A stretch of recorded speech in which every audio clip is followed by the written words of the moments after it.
Not all ASDs require surgical or interventional closure. Deciding if an ASD needs closure requires an assessment of the hemodynamic significance of the defect.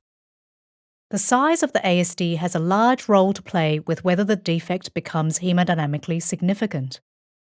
Small ASDs have a small degree of blood flow from the left atrium to right atrium and rarely cause any volume loading of the heart. Large ASDs have a large left-to-right shunt, leading to increasing right atrial and right ventricular dilation over time. If the right atrium and ventricle are dilated, then the atrial septal defect is considered to be causing a hemodynamically significant shunt.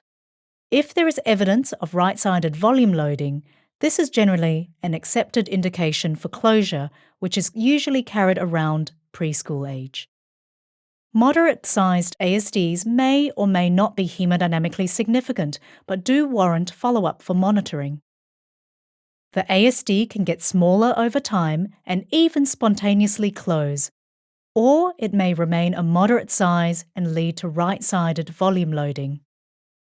An ASD causes left-to-right flow at atrial level due to the natural pressure differences, with the left atrium at a higher pressure of around 5 to 8 millimeters of mercury than the right atrium at about 0 to 5 millimeters of mercury.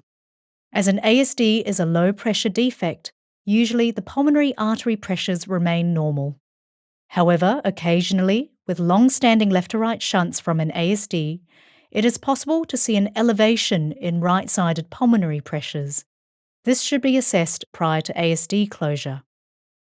The hemodynamic assessment of ASDs by echocardiography starts with a stepwise approach of using 2D imaging, color Doppler flow, and continuous wave Doppler across the ASD, an estimation of right ventricular RV systolic pressures.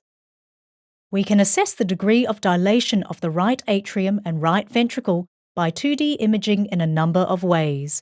The first way is just by eyeballing the size of the right heart chambers, so just looking to see if they appear dilated when they are compared to the left heart chambers.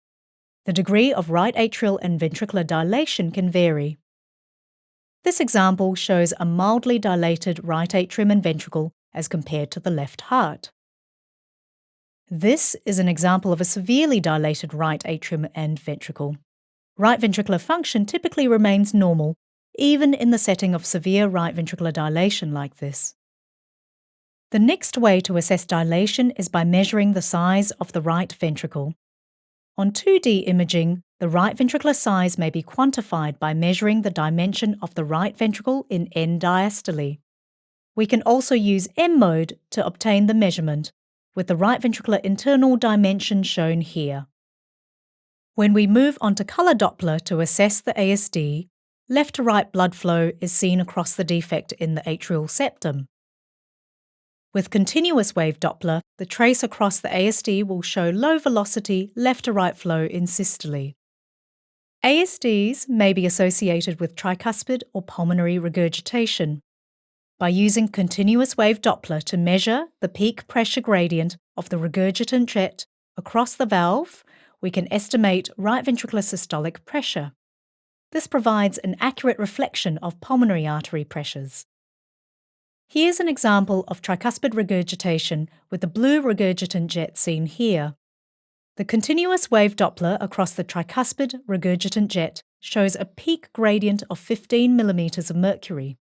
If we know the right atrial pressure is approximately 5 millimeters of mercury and we add the gradient of 15, then we can estimate the right ventricular systolic pressure is approximately 20 millimeters of mercury, which is normal. So I hope you liked this video. Absolutely make sure to check out the course this video was taken from and to register for a free trial account which will give you access to selected chapters of the course. If you want to learn how Med Mastery can help you become a great clinician, make sure to watch the About Med Mastery video. So thanks for watching, and I hope to see you again soon.